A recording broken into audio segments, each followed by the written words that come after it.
You've gathered from creepy old crypts all over the world to meet some of the happy haunts who have brought our famous mansion to life on the big screen, complete with hot and cold running chills. Please welcome your hosts, your not yet ghost hosts, to the stage.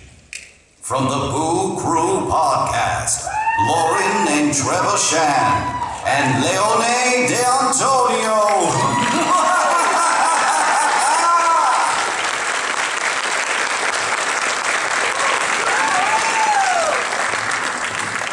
Welcome, foolish mortals. How's everyone doing?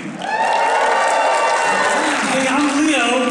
I'm Lauren. And I'm Trevor, and we are Bloody Disgusting. It's a Boo Crew podcast, part of the Bloody FM podcast network. Every week on Apple, Spotify, and wherever you get your podcasts, we invite people into our home through a secret passageway in the wall of our living room and host conversations with incredible storytellers and creators who are inspired by the horror genre. They include everyone from Danny Elfman to James Wan, Elvira, Robert Englund, Eli Roth, musicians like Chelsea Wolfe, My Chemical Romance, Ghost, Phoebe Bridgers, Mike Patton, and hundreds more. If you haven't heard us before, we'd love to have you be part of the Boo Crew family. Now, part of the extended family of that now includes a brand new anthology horror audio fiction show we're doing called The Antiquarium of Sinister Happenings and Odd Goings-On that Lauren and I created, which just launched this weekend. The first 2 episodes are available now, starring Kate Siegel from Hush and The Haunting of Hill House, and Josh Rubin's Werewolves Within, he's in it too, and Joseph and Vanessa Winter from Shudder's Deadstream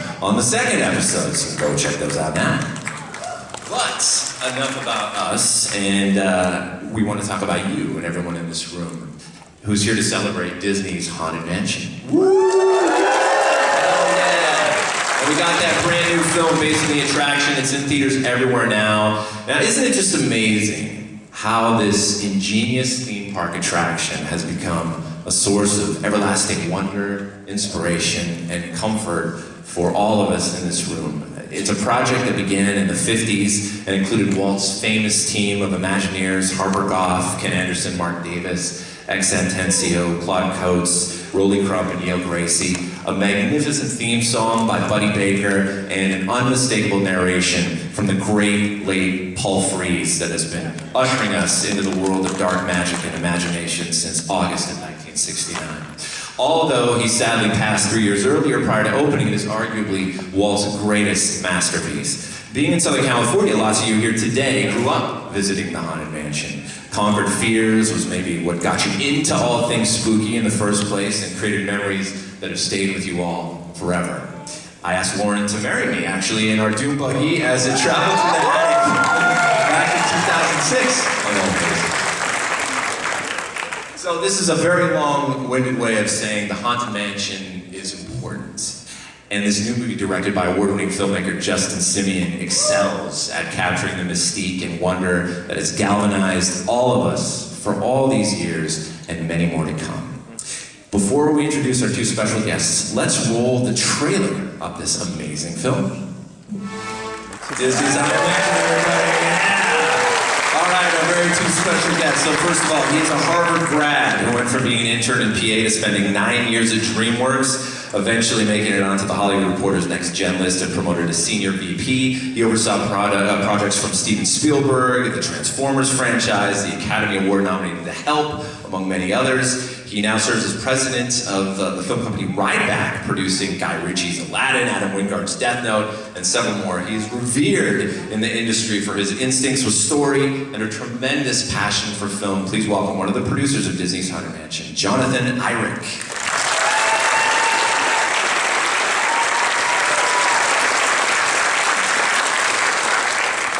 Also here with us, a multi-award-winning writer, director, and one of the most in-demand editors in Hollywood. Throughout his career, he's cut the best of the best at Sundance, Tribeca, praised for his work on the Netflix smash, the 5-time award-winning Dear White People, and the 13-time award-winning 2014 film it was based on.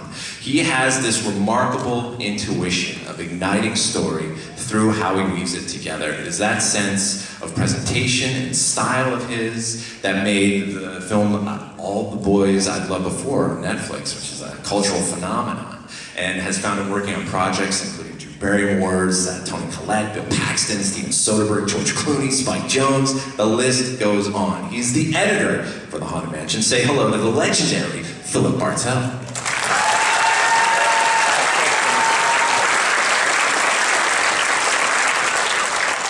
All right, guys, thank you so much for joining us on behalf of myself and the Boo Crew here and all this audience. We're huge fans of The Attraction, and those who have seen the film cannot help but fall in love with it, including us, we saw it twice. So, that said, do not pull on the safety bar. We will lower it for you as we get this extraordinary film underway here. We would love to know about your experiences, your personal experiences with the ride itself, both of you guys. Yeah, I mean, it's pretty easy for me. I mean, again, we're so happy to be here. I'm a huge Halloween person, so these feel like my people out here. My mom used to make a haunted house in our neighborhood for all the kids in our neighborhood. I now have taken on the role. My street in Los Angeles, I basically make everyone decorate our street. We host the entire canyon that I live in for Halloween. So, but no, first time I was at the park, I was 7 years old, and it was my favorite ride. And I think getting to go on it at that age, I think, is a really specific thing too, because it is terrifying when you're 7 years old. And it only lasts for about another year or two. You know, by the time you're 9, you kind of act like you're too cool for it. And then, you know, you start to feel the nostalgia for it. It starts to put a smile on your face. And I think going on it over the years is kind of what we tried to encapsulate in this movie, which is the tone of the ride. It is terrifying when you're a kid. It's still sort of scary, spooky when you get older. It's just fun and nostalgic when you're an adult. And I think it's trying to capture all of that in a movie. How do we deliver on that? So when you see the movie, you feel the same way. You know, and I have a 7-year-old. He will not watch this movie. He is terrified. He's terrified of the trailer. But I know in a year or two, it's going to be sort of perfect level scares for him. You know, and again, as an adult, like it just gives me all the feels I had when I went on the ride for the first time as a kid. So. Do you have a favorite part of the attraction that you love the most? Well, after hearing about your engagement story, I mean, I feel like I have to say the attic. So, you're a bad person if I didn't. But I think the stretching room when I was a kid, you know, I think that was the part where the first time you go in there and you generally are not sure how you're going to get out, you know, like that level of dread. And I think that's, again, why the attraction's so genius. You know, it's like you know about the history, obviously. You guys are probably more steeped in it than anyone.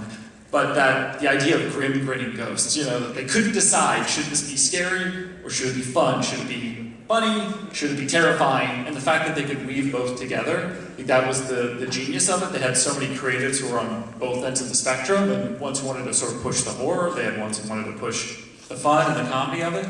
And I think that's what makes it so special. And again, we try to bring that into all the people that worked on this film, that everyone sort of brought their own unique point of view to it, so you could get that very unique tone under Justin's direction. And I think that was the great thing about having a director who loved the ride. He was always trying to chase that same feeling. And how about yourself? I was, I think, 8 or 9 when I went to Disney World for the first time, and I was terrified of going on Space Mountain. My sister, who was 2 years younger, was all about going on Space Mountain, and so I was just like, I don't want to go. But Haunted Mansion, I was like, take me to that. I could not get to that soon enough. I just always loved things that scare me. I've always loved horror films. And so the first time I rode that, I was in heaven, and especially the cemetery at the end with all the ghosts flying around. I just loved that I could tell that it was tactical, it was homemade, that it was there, but I couldn't tell how they'd done it. And that's what I also like about some parts of our movie too, just that there's lots of practical effects amongst the CGI. I think one of the things that makes the ride so special is that once you get into that doom buggy, the whole world is closed off. And the whole ride, unlike a lot of different theme park rides and dark rides, especially at the time, then it all of a sudden becomes just about you. More so than any other that I've experienced. And that ghost host is talking to you and whoever you're with in that doom buggy, making it a really intimate experience, and it's very, very unique. What is it about the attraction that you find people hold on to so dearly? Well, that for one. No, I mean, I think it's a little bit of what Phil was getting at. I think the ballroom was a great example of this too, where you know the Pepper's ghost trick. You're looking down and you can see ghosts there. You know, they're really there. And again, you're not sure how they did it. It's funny you mentioned getting the dune buggy, because I remember the first time riding as a kid, I just thought something was going to come from behind me the whole time. And now you sort of forget that feeling almost. You go on it, you're like, well, I know that's not how this happens, but first time you get on, you know, you're sort of trapped there, you're in the dark, and you have that feeling. But no, I think it is that sense of, it's really there, and I'm not sure how they're doing it. The candelabra at the end of the hallway, you know, those sort of tricks the eye, like you just, it's so real that I think it feels different than any of these other attractions, you know. And again, there's obviously a lot that you go on, there's a lot that are just about sort of that immediate jump scare. This doesn't rely on jump scares. I think there's something sort of timeless about the ride for that reason. But. Yeah, they actually, one morning we went to Disneyland during post-production at 5 in the morning and got a tour of the mansion. And just to finally see how some of the stuff was done, I still didn't necessarily understand all of it, but was a real highlight of this entire adventure. Just Isn't that wild? It's something that I marvel about too, that even the decades ago that ride was created, that the effect is still the same for audiences today. They haven't changed it all that much really at all, and it's still just as impactful as it's always been. It's amazing. I would like to just reference that obviously like in 2003 was the first time that we had the chance to experience a filmic version of The Haunted Mansion. It was Rob Minkoff's film with Eddie Murphy, which I hold dearly. I know the rest of you hold dearly as well. We collect stuff from that film, still costumes and props from Rick Baker and all that great stuff to this day. A lot of people hold that movie as a classic as well. And it wasn't until Comic-Con, I believe in 2010 in San Diego, where at the end of a Tron Legacy panel, that Guillermo del Toro came out at the end and said, this is my next movie, it's going to be The Haunted Mansion. In 2015 it was revealed Ryan Gosling was attached to it, who's a huge fan of the ride. He goes on it all the time with headphones on in his dune buggy. He made a band inspired by it called Dead Man's Bones. And this is kind of the trajectory that this film has taken. Now, as far as you guys are aware, in that whole time span, what were the challenges and different iterations that kind of led to this moment and the film that we see today? Yeah, it's interesting because, you know, we were not a part of those projects in any way. So my first sort of contact with this project, it was, again, always something I dreamed about working on, but there had been producers on it before, there had been Guillermo's version before, and they just sort of hit that development hell, as we call it in film, where they just couldn't get over the hump. There wasn't a script that anyone felt confident about. I don't think sort of the shared vision was there. And I just finished making Aladdin for Disney. We had a great experience on that, and sort of a great result for the studio, and they were suddenly open to having producers come in with takes on the property. So it wasn't just us at Rideback, my partner Dan Lin, it was a number of producers they sort of talked to and said, listen, if you have a way in, this is something we really want to make again, it's going to be the 20th anniversary of the film, we feel like it's the right time, we just need a great story, we need a great way in. And we knew of a writer who we were very close to, she'd worked with our company before, Katie Dippold, who, again, in the world of massive fans of the ride, she is up there, you know, she will make her drive down to the park just to ride the ride 3 or 4 times, and then she goes home. So, you know, we knew we had somebody who not only revered the ride, but also she has a great humorous tone, she wrote The Heat, she worked on Ghostbusters with Paul Feig, but she is a real horror fan as well. So it sort of felt like, you know what, she's the perfect person for it. If she can crack it, let's give it a try. And she really had a wonderful way in, which is the bones of the movie you see. And that was sort of the beginning of it for us. So, you know, I don't have a whole lot of context for sort of what happened before. We never read those scripts or anything because we really wanted to just go in, you know, with this kind of totally original idea and see if the studio liked it. And ultimately they did, and you know, we weren't put on as producers until they said this is the way to go, and Katie started writing the script, and then soon after we found our filmmaker, Justin Simien. Got it. Well, tell us about finding Justin, what made him the perfect person to kind of elevate what Katie had put together. Yeah, it was amazing. I'd seen his work before and been a really big fan. I had seen Dear White People show and the feature film, and knew he could do comedy. Actually, only in talking to him, I had heard about the movie Bad Hair, so I was like, wait, now I gotta go watch it, and it's incredibly stylish, it's wonderfully made, it's scary, but it's satirical, it's smart. And, you know, there was sort of a cleverness to Katie's script too that he was just drawn to, and creatively it sort of felt like, okay, there's not that many people who've done comedy and horror and sort of drama, because there is real emotion in this movie as well. And then when he told us he actually worked at the park, during his college career. That was his job, and at every single break as a cast member at the park, he would go over and ride the ride. Like, okay, now we have the person. He also has a lot of family from Louisiana, New Orleans specifically, and I think also wanted to make sure he got the flavor of New Orleans in this movie in a real way. And suddenly it just felt like kismet. All these things were adding up, and it just felt like this is the perfect person who loves the attraction, understands the tone, has done work that sort of shows how we can excel in both ways, and again, has a connection that goes back to college and actually working at the park. That's fantastic. And Philip, you've had a little bit of a history working with Justin in the past. What do you like about working with him and his vision just in general, the way you work? Yeah, I've worked with him since his first feature, Dear White People, and from jump, reading that script, I thought, oh, here's someone with a very distinctive point of view that is unlike my own. I love working with him because he likes to collaborate, he's really funny, he's fun in the room, he's low pressure. We're just both like chill, but like to do the work, enjoy working together. And it's just, yeah, it's his, that he brings enough different things to the table to keep me excited and engaged and vice versa. But he's just a blast. That's great. Oh, it looks like it, for sure. I'd like to roll to a clip if we could. We're going to talk about some characters in the film. Can we roll Sketched? Hatbox Ghost, right? That's become a thing of legend amongst fanatics. Can I interrupt really quickly? I've never been able to like watch an audience from watching it. That was a black touchscreen like that. So the Hatbox Ghost kind of, an urban legend. It was a few pictures had existed of when originally it first showed up on the ride shortly after it had opened, and then they yanked it out, apparently due to some mechanical issues that didn't quite get the illusion the way they wanted it to.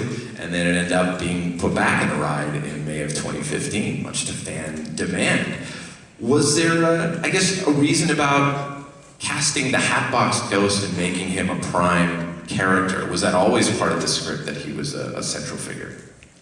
Yeah, well, again, I mentioned, Katie was a massive fan of the ride and sort of knew all that history, and there was never anyone else that it was going to be. So it was always going to be the Hatbox Ghost for all those reasons. But I think also it's the one, character that feels the most ominous. Sure. Again, there's a lot of martini swilling ghosts in there in the graveyard, and everyone's sort of having a good time. Like, there's something slightly more ominous about the Hatbox Ghost, which again, it's part of the whole legend that was built around it. So I think it was always clear that had to be the villain. Sure. And honestly, the biggest thing that changed was how much presence the villain had in the movie. So there was early on, as you see from the scene, they're really trying to find out the identity of the Hatbox Ghost, but the movie really played in sort of early scripts as a true mystery, so you actually didn't really know who was haunting them for much of the movie, and honestly our first test screening, it just felt like the audience wanted more of the Hatbox Ghost. They wanted his presence in the movie, they wanted him to be a bigger character, they wanted to know more about his backstory, so that was something we sort of built out over time during production,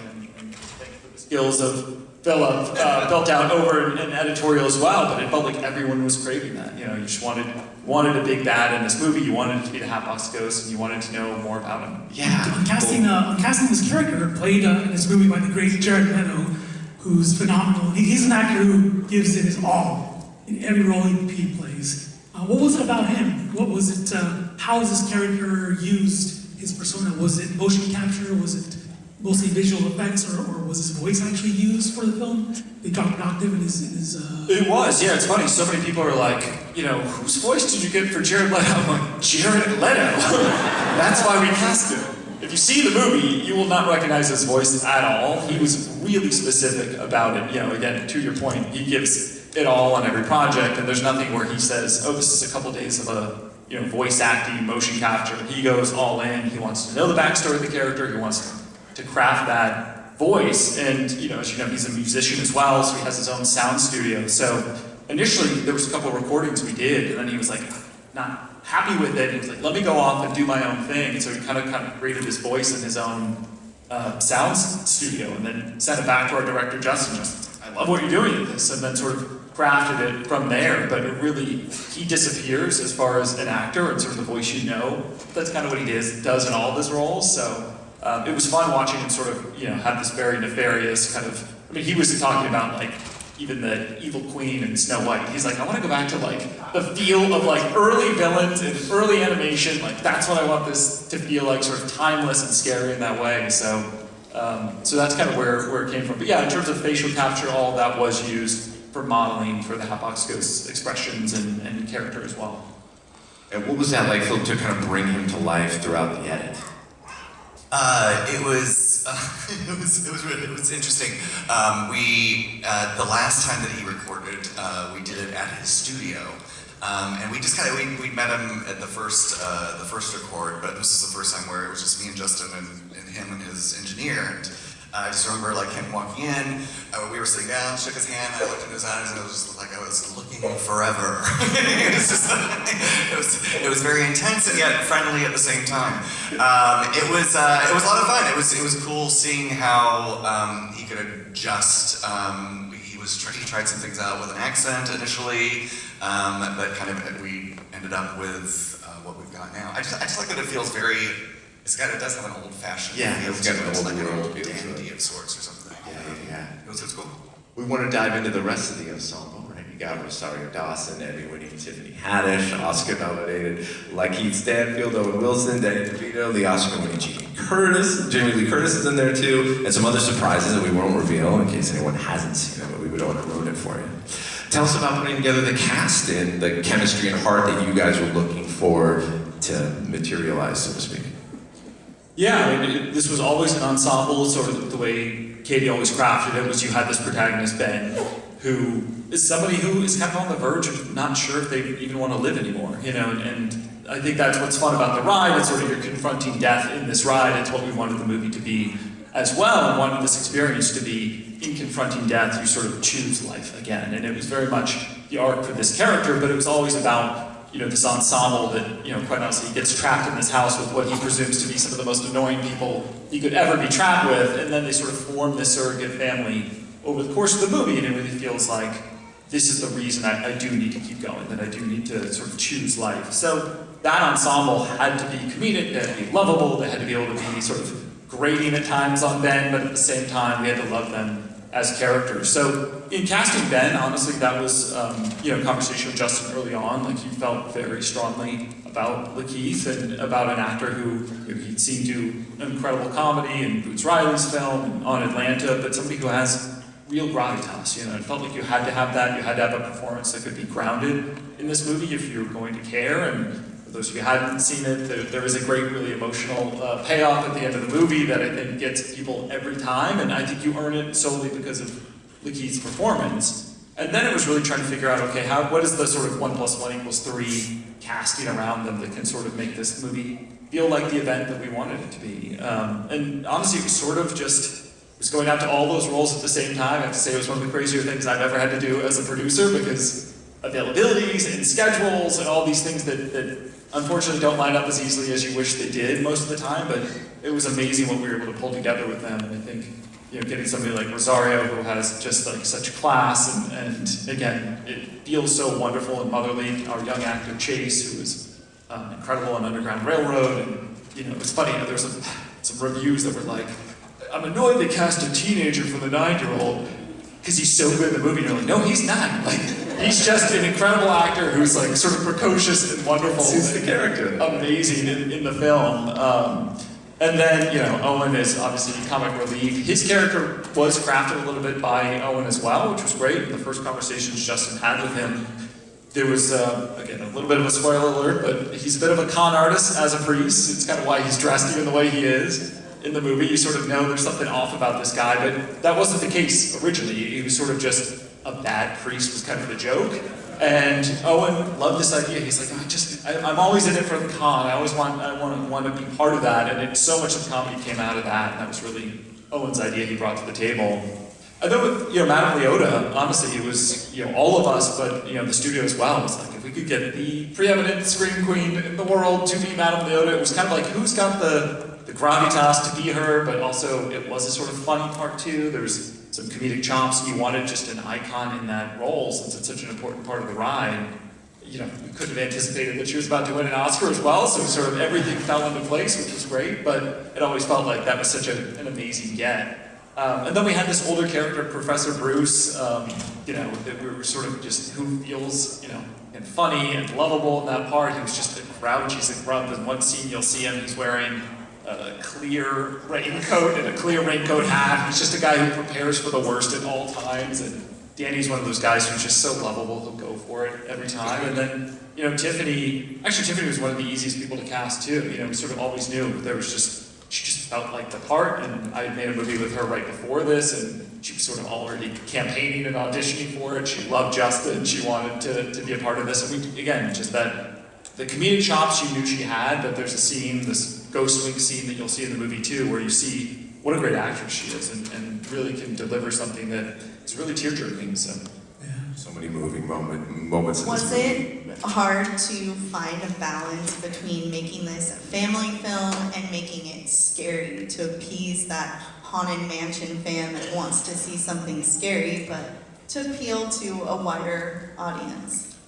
Yeah, I mean, this is a good question for you, because obviously a lot of that is dials you turn in editorial. You know, you have to shoot the movie that you believe in, but, you know, does that joke belong there? Does it not? You know, there's jokes that are on the cutting room floor because you're like, I don't know if this scene should be funny, even though that joke's really funny. So many jokes. You know, and that's the hard thing. So, you know, you're always turning those dials. It's funny, even the opening scene in his bedroom that the young boy goes into, you know, where you see the bride for the first time. I'm still like, is that too scary for, you know, a family? Is that too scary for a 7-year-old? It's awesome. You know, you are trying to turn those dials every time. But yeah, I don't know if you want to talk any more to how to find that tone with Justin.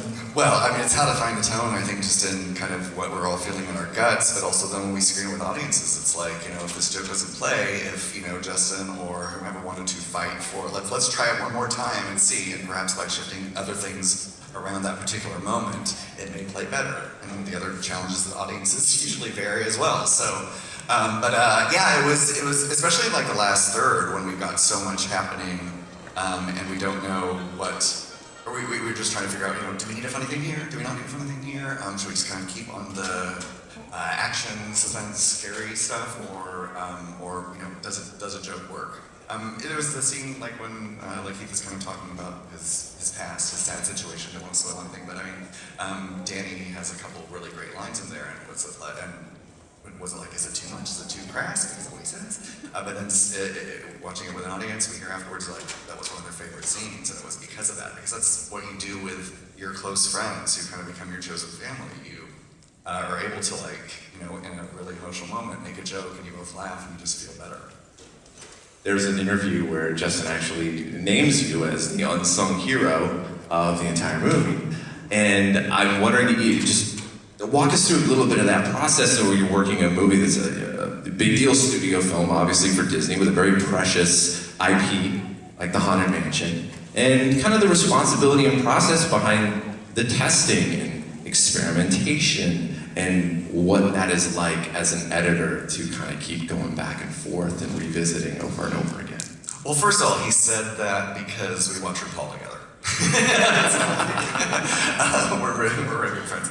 I mean, it was terrifying at times, to be honest, because, you know, when we realized that we needed to get more Hatbox in it, I hadn't been on a film this large before, so it's like, okay, how much of this is falling on me individually to figure out how to address these situations? But through all the collaboration that went on, we kind of came to new ideas, new things that we wanted to shoot, in terms of getting Hatbox in there, but also juggling everyone's storyline, because there's so many characters, so many things going on, but still Justin's main goal throughout all of it was keeping Lakeith Dunn's story clear, and his relationship with Chase, with Travis, the young boy, because that was one thing that Justin said spoke to him, was seeing a black man and a black boy kind of having a great father-son-ish kind of relationship, and seeing that develop. But yeah, the testing, it got better. I was just kind of like, every time we tested it, we got better scores and felt that we were improving, so we felt like we were on the right track. But you know, like, the first time you put it in front of people is terrifying. The first time I put it in front of a director, I always warn them, like, this will be the worst it will ever be, and it will only get better. And that's you know, generally speaking, what happened. So that was the kind of thing I tried to keep in mind during moments of stress, was like, it will get better.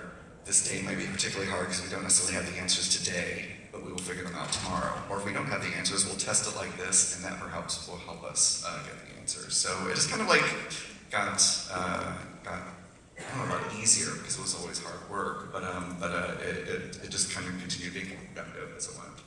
Are there any stories from the set of things happening that weren't planned that were spooky? Spooky. Like maybe any paranormal stories?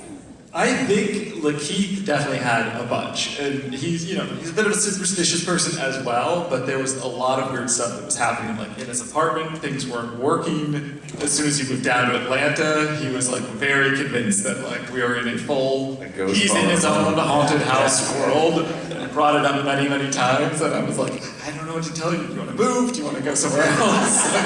I'm just telling you, weird things are happening. So. But I don't know. I think it kind of gets into everyone. I mean, Yeah. The probably second month we were shooting was October 2021, and I remember getting to shoot in our cemetery scene on Halloween with the hitchhiking ghosts there, and you're like, this is so cool. This is exactly what you wish you were doing every Halloween. Everybody here, you wish you were there on set that day. Like it's just exactly where you wanted to be. So it felt like we had that sort of spooky energy around the movie, even if some of us maybe believed more than others that certain things were happening. So. I'd love to know shooting in the French Quarters, New Orleans, and all this beautiful. You see a lot of the culture. You see a lot of the traditions that they have there in terms of like funerals, and it's a great part of the movie. But I'm really curious. The star of the movie, the house, the haunted mansion, is it a real location? Is it a real house you built in? At least the exteriors. The exterior was on the studio lot, but we did build it. So the full driveway, the first floor of the house was all built, and then all the rooms were built on stages very close by. So that was all in Atlanta. The very top of the house, you never build all that. It sort of becomes CG, and thanks to our amazing VFX supervisor and team, I think it all looks very seamless. But all that lower part is practical. So we wanted to build that, and then where the driveway sort of connects to the entrance gate, that gate then ties into an area outside of New Orleans that we shot, sort of where that driveway is, where all those willow trees are hanging over. Both gates were there in New Orleans. So you actually, for the chair ride, for instance, she goes from a set interior to an exterior set to actually being outside of New Orleans, all in like basically 3 shots. So, it's always trying to piece it together, but we did love shooting a lot of this practically, every single one of those sets was real, everything was there, even, they were even all connected, which I think was a really important thing. Our production designer, Darren Guilford, had thought this early, a lot of times in these big movies, you'll build a room here, and then a small set will have a room here, and another, he was like, it's all gotta connect. You have to be able to go from one room to the next. You have to be in the library and be able to see across the hallway into the ballroom. Like, that's what's cool, because you can't actually do that in the ride. You kind of always wish you could. You wish you could be inside there. And it was kind of a dream for all of us being on set, where you got to walk into the Haunted Mansion every day, and feels like a real house that you're in. So the stretching room was just off the library. All of these were connected on the set. And I do think that actually makes a big deal. It makes a big deal for the filmmaker, Justin, but it makes a big deal for the actors too. Like I think they just love being in a real environment, because we're so used to these days putting up 3 blue walls and having a couple props, and hey, VFX will take it over. And we didn't do that in this film. So. Let's take a look at the interior of the Haunted Mansion right now with a clip we have called Trapped. So the big question is, was the haunted room actually stretching, or is it just our imagination?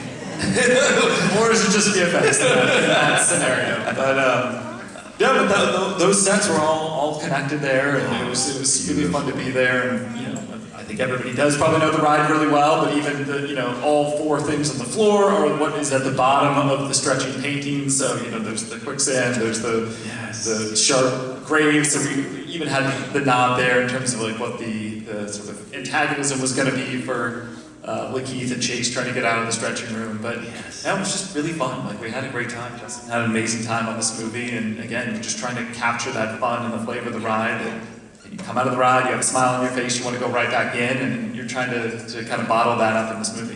And it's not only that, but it's the angles that you're showing us. The angles of which we're experiencing the set feel familiar to us too. It's when we walk up to the mansion, you've got that same shot of what it's like walking through New Orleans Square and approaching the mansion. Talk about designing that feel for us in the edit. Yeah, well, I mean, that's a lot of Justin and our director of photography, Jeffrey Waldron. especially towards the end of the film, there's a shot that's exactly out of the ride where you see the ghost dancing in the ballroom, and so it was just trying to use as many of those shots as possible, as often as possible, without that getting old. but just things that just wanted to keep keep expressing visually our love for the ride, and so we just anything that was like that we made sure to use. Was there anything in particular about the flow of the ride itself that informed you in the edit at all? I don't think so. I mean, it's the overall tone of the film. That was the main thing. I don't think. I would say the only thing that probably did was, from what we learned in the very first preview till the end, the movie didn't end in the cemetery originally, so that was something we sort of discovered in terms of like, how do we make the third act feel bigger? How do we deliver on some of the Hatbox Ghost stuff that clearly they were craving? Sure. And originally it ended in the basement. And when we sort of went back for additional photography, we were reworking certain things. We did think, the ride ends in the cemetery. Like, let's have this movie end in the cemetery. It's going to be big and fun and sort of feel like you do when you come out. And, to your point, when you get to the end of the ride and all of a sudden, like, you see the sky, it feels huge to you, especially when you're a kid on the ride. We wanted that feeling as well, so I do think it's even just sort of the ride you go on, ending there, that did inform some of the changes we made for the third act.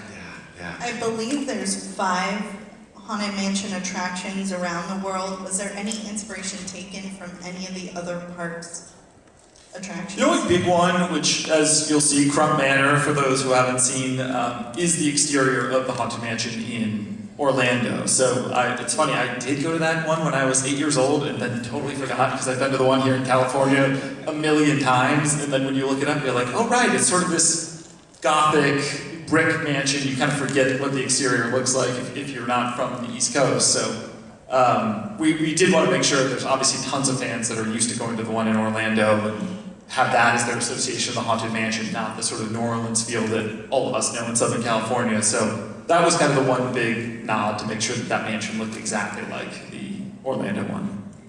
And tell us a bit about the way that the team and how important it was to the team to have all those nods to the original ride. You've done it through production design, you've done it ingeniously through little subtle hints, not necessarily straight up dialogue, little moments in the film that we just feel familiar and we recognize instantly. Was that something that was evolved over time? Or did you add things continually to that, or was that all in Katie's original version?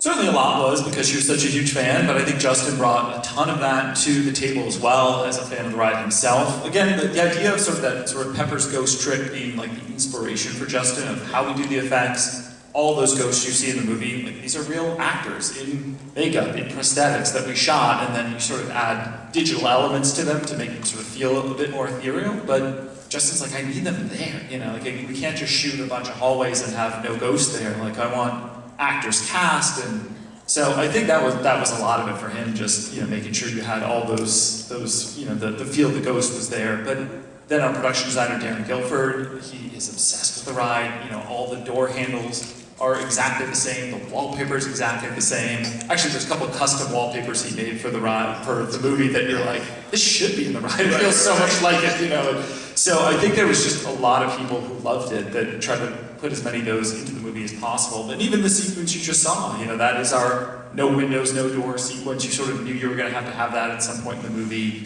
It felt like every sort of element that you experienced that you loved from the ride, we just want to make sure there was something that felt like it was there for the fans. And then certainly our composer, Chris Bowers, brought the grim, grinning ghost theme to life throughout the film in such a, I think, larger way than any of us imagined. I think we kind of hoped for it, but like when I suddenly started hearing his cues, it was like, oh, this just is something that's so indicative of what makes the ride great, is this theme.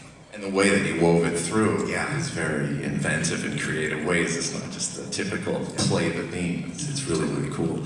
I'm wondering, was there anything that was actually removed physically from the original ride and placed in the movie? An actual prop of the attraction? There was not. We could have. There was talk of that at times. But you don't want to do anything to the ride. You don't want to do anything that would detract from it in any possible way. So, but honestly, it was going through, and we went once in post production, but we went in prep as well. Height of COVID, when the park was shut down, we went to the ride also, which by the way is a weird experience because there's not even an animal in Disneyland at that time because there's no food, so there's no birds. It's the weirdest thing in the world. And again, it was a weird time for all of us, but we did get to go through there. And you look at the Raven, and our production designer is like, oh, we gotta have that on top of this chair. And you look at all these little details, and just one after the other, oh, we could use that, oh, we could use that. Yeah. So, we were able to recreate these things, very easily, but, so we didn't actually take them out of there, but, sort of, in some way we did. We really did go through, like, piece by piece and sort of look at all the things that we could have and that could inhabit our own mansion. Sure. Was there any, oh, sorry, go ahead. As we saw from the clips and the trailer, I mean, you could look at the ride and look at all these details from the ride, these small, the paintings, the statues, the candelabra, the ghosts. It seems like you guys pulled off some serious Disney magic and somehow pulled off every single aspect of that ride into this movie. It all plays a role, either a character or to tell the story, move the story forward.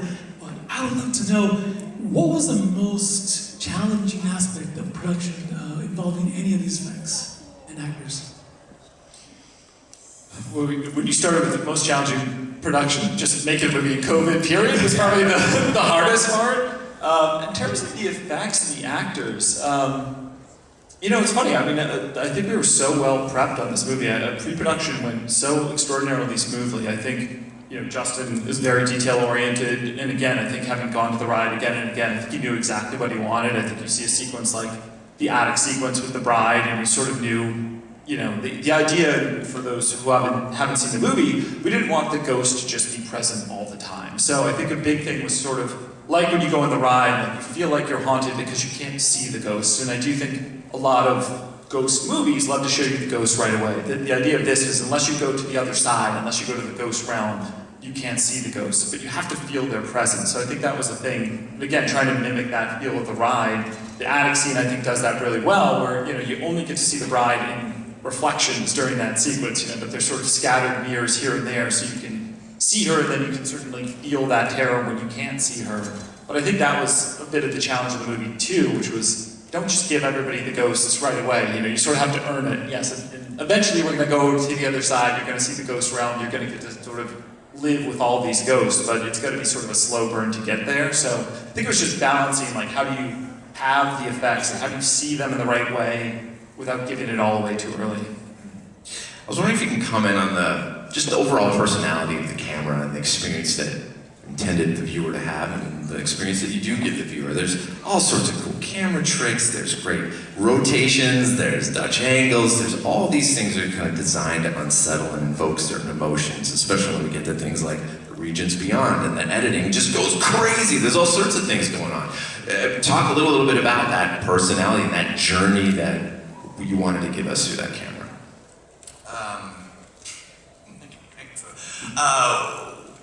We wanted, I guess, in terms of the ghost realm, we wanted the movie to feel distinctly different when Ben finally gets there. And so the entire lighting scheme changes. We added a little bit of like flicker effects to just make it seem different. And gosh, I'm trying to think what else. I mean, there's the lens effect that we use for the flashback. So we sort of get told a story by Madame Leota where you get to sort of see a little bit of the history. You get to see a little bit of the history of Gracie. Very cool. And yeah. It really is meant to feel like that was all shot sort of through her crystal ball. Yeah. But that actually was a practical lens. It was a lens that Justin and our director of photography, Jeffrey Waldron, chose. It would have that sort of almost sort of big sort of, on the outside of the frame, and you really have that central focus as if you were staring through a crystal ball. So things like that, again, just sort of that feeling of like, oh, if Madame Leota's telling you a story, it should look like you're watching it through her crystal ball. Little things like that, but then again, I think the slow camera moves are just, there's a lot that has sort of the speed of the ride too. Yes. You alluded to the shot as it sort of goes back and forth over the ballroom, but I think there was that feeling of like that speed of the ride. It's not a fast ride. Like it almost creates more dread because you don't know what's around the corner. You're sort of moving slowly at times. So I think there was a lot of intention in the camera movement by both Justin and Jeffrey to kind of deliver on that feeling. Sure. Did either one of you get to keep any props or costumes from the production? I did. Yeah, it's not a spoiler. It's funny, we did have some of the statues that we put up in the library, so I kept one of those. Nice. And then there's these little banister things that I kept one of those too, and there's one thing from the front banner, so. Statues are good. Really creepy, like elongated one, but it works, it fits well on an office desk, so yeah. Nice. Is there anything? Did you get anything? Nothing. There's probably still something. I was in the editing room. We can fix that. I was so curious, is there anything that you got access to through Disney or Disneyland that the civilian, all of us wouldn't have access to in making this film? Certainly getting to see it with the lights on. Sure. That was really cool. We wrote it once with the lights on. We got to walk through without the doom buggies moving and really just take our time and look at everything. We got to walk through with the lights off, which was, even cooler. And again, you sort of just get up close to the candelabra effect and you're like, how far is that down there? Oh, that is cool. Weirdly, that one actually surprised me. I thought that was totally an optical illusion with just mirrors. And it's actually ways down there. There's a big hallway. We actually got to walk down that hallway. Yes, there's extension of it with optical illusion, but even that one, I never really knew how they did it. And you're like, that's actually a really long hallway. That's incredible. That's kind of how they did it. A really fun thing though, we did right after Wrap with Justin and the cast, we did a big cast dinner at Club 33. So I'd never been there before, so we got to do that and have a fun day at the park and have Danny get stopped by every single person you're part of. Of course. Danny DeVito is the nicest man in the world, so literally everyone's like, Danny! He's like, okay, Lee Simon. Danny! Okay. Everybody recognizes him, so we're like, unless we stop this, we are going to make it 100 feet in about 3 hours, so... And I knew people loved him, but I don't think I knew how much people loved him until we screened it the first time. And as soon as he was on screen, the whole audience, you just felt them just so happy, and you just felt the love going at the screen. Yeah. Every time we see it so far, the people next to us are like, Danny DeVito! Like every single time. You know he's in the movie. I mean, what the heck? Well, speaking of that, we actually had the opportunity to see this thing in 4DX the other night, which, if you haven't seen it in 4DX, my gosh. I mean, you feel those hot and cold running chills. That wind gusts cross your body left and right over this thing. When ghosts are there, there's water, there's smoke, there's smells, your seat's getting punched and kicked and moving all around. It's amazing. How's your back? Yeah, right? Do you guys have that experience, or did you have that experience at all, like in the back of your mind while either in the edit or the production, knowing that that effect would be one of the ways that this film was released, or does that not occur to you at all? I think it does only in so much as you're trying to make a movie that whether you watch it in 4DX or not, Sure. feels like you're watching in 4DX. You know, that it's experiential, that it's, even when we do the mix, you want those like rumbles in the mix and Dolby Atmos. You want to feel like, even when Hatbox comes down the hall for the first time, there's like some incredible ominous chords that our composer Chris Bowers created. Like you want those to just like get you to the bone, So I think when you're making a movie, you are trying to think about like what is the theatrical experience, and then I think the 4DX thing is just a really cool cherry on top to sort of make it even more sort of physical and there for the audience. But I do think we sort of think about that experience. Yeah, it's just experiential. When I was told that the 4DX was happening, I was like, oh, and then it's just I go through the movie thinking like, okay, what will they add to this moment? What will they add to this moment? And then our assistant editors went to check it out and said that that's when I heard that it's very violent, the chair, which is why I asked about your back. Without giving away any spoilers, what would be your favorite scene out of the movie to work on? That's a good question. I mean, it is funny. It's what's your favorite one to work on, or what's your favorite one in the movie? I think maybe are different, Sure. Like I think to work on, honestly, is like shooting in the cemetery at Halloween is like the most fun to work on and to be there. I do think the library scene, the one that Philip alludes to, is maybe it's such an emotional scene. It's sort of where Ben sort of confesses to everybody what happened to him, or more specifically, what happened to his wife. But then it also has this incredible gallows humor, and it's got Danny DeVito lands like a couple killer jokes. Owen Wilson has an incredible joke at the end of it, and I think that scene more than any to me does encapsulate that sort of gritty ghost feel, Yes. you know, like how do you confront death, how do you laugh about it, how do you bond with people, how do you find fun in the face of tragedy, like how do you move on? I think that scene sort of does everything for me, so I think maybe that is just creatively my favorite scene in the movie. It's a great answer. My favorite scene probably is the sketch artist scene, just because that's the one that changed the least. When we started editing, that one's pretty much hasn't changed.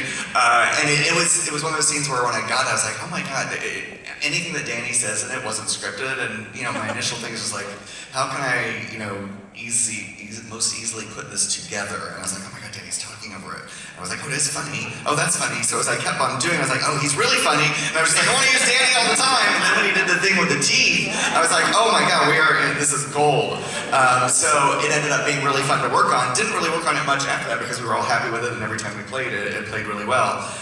In terms of what I think ultimately enjoyed working on the most was when they're escaping the house in the car and the trees are attacking them. And just because that one just developed in a fun, interesting way with visual effects as we started making the trees come to life. I just loved the feeling of the trees slamming down around the car, and there was some fun improv stuff that's gotten a little bit lost, but in the mix with them kind of yelling at each other. But I just loved it. It just felt like a total cacophony of insanity, and so I had forgotten that there were trees like that in the ride until we went through it a few months ago. Oh my god. Well, as far as getting that whole cast together, you're talking about the wild improv skills of people like Danny DeVito and all these great people who were working on it. Was there any anecdotes of things that were happening during production amongst the cast? Any hilarious moments or stories that either you guys got to witness, either being on set or heard about? I mean, Danny's always the funniest person in the world. I mean, it's funny because when you make these movies, and I don't blame actors at all, but normally when you call cut, the actors go back to their trailer, and it's hard, it's a long day, and they've got to wait around a lot, so they go back. Danny's like, I'm too old to go back to the trailer, so he just sits down with you at your monitor, and he's like, let me tell you some stories. You don't know about Batman Returns? Like, me too. Tell me everything about the Penguin. And so that was sort of the most fun for me. It just he just sort of regales you with the history of Hollywood. Oh, that's great. But I have to say, it's so fun working with him because he just sits down and he's like, isn't this amazing? Look at where we are. This is incredible that we get to do this, you know? Oh, like, that's so Danny cool. DeVito at his age and the career he's had still sort of gets tickled by the magic of it, it just makes, because making movies are stressful too, and it's hard at times that you sort of have to remind yourself, like, can't believe this is my job. I can't believe I get to do this. And when Danny DeVito reminds you of that, you're like, this is as good as it gets. So. You have not lived until you've seen Danny DeVito doing ADR when the actors come in to replace their dialogue. Just like, give us something of you writing down on the chair. Just hearing him improv, we were crying with laughter. It's so fun. So fun. My other favorite part was Jamie Lee Curtis came to record the first time for Madame Leota, and she was amazing, and it was like perfect, like this is incredible, and then she gets up and she's like, thank you, but just let me know when we have to do the whole thing all over again. It's like, somebody who's been in this business for so long, she's like, I know how this works. You love it all now, you're gonna have to change all the lines, I'm gonna come back later. I got it, just call me when you're gonna come back. And she was right. We're gonna wrap it up with one last question. So what are the ideas for the expansion or return to the cinematic universe of the Haunted Mansion? Is there a sequel in mind? Is there any other ways of attacking this that you guys are familiar with or ready to go on? Yeah, I mean, we would love to take it on, so I think it sort of depends kind of on the run of the movie and audiences, and not only audiences finding the movie right now in theaters, but I think for the next couple months to come, I think there is certainly feeling, hopefully, as Halloween gets closer, that this continues to be a movie that that everyone can watch, and for me, again, I'm a parent of a 7-year-old and a 4-year-old, I find that, when it's Thanksgiving time, 50 movies to watch with your family for Christmas. When it's Halloween, when it's sort of October 1st, it's like, well, you go back to the horror movies that you love if you want to get in the mood. With kids, you don't really have that much to watch, and I always find like, I want to get my kids in the mood, and we end up watching Garfield's Halloween for the 30th. It's like you want to watch a real movie with your kids and have that experience and get in the mood. And so I think hopefully for me, that's the thing that not only this year, but for many years to come, people will come back to with this movie. And the clock is rolling around to October 1st, and what are we going to do to get in the mood? And you've got your family, and you can all watch this movie, and it's spooky, and it's fun, and it is scary, but it just kind of gets you in that mood. So, I don't know, we'll see what the life of the movie is. Hopefully it would be great to revisit this world, these characters, get the band back together. It would be incredible. I do know that, there has been actually a Ryan Gosling Hitchhiking Ghost movie that Disney has been talking about. We're not involved in that one, but I know that's something else they've kicked around just in terms of the world of the Haunted Mansion. But it was an honor to sort of play in this space, and we'd love to do it again if we could. Well, thank you guys both so much for giving us this experience. It's incredible. One last thing. You guys are officially appointed Boo Crew ambassadors. So when you go back to Disney, very, very important, we want you to tell the powers that be that we want the death certificates to make it come back.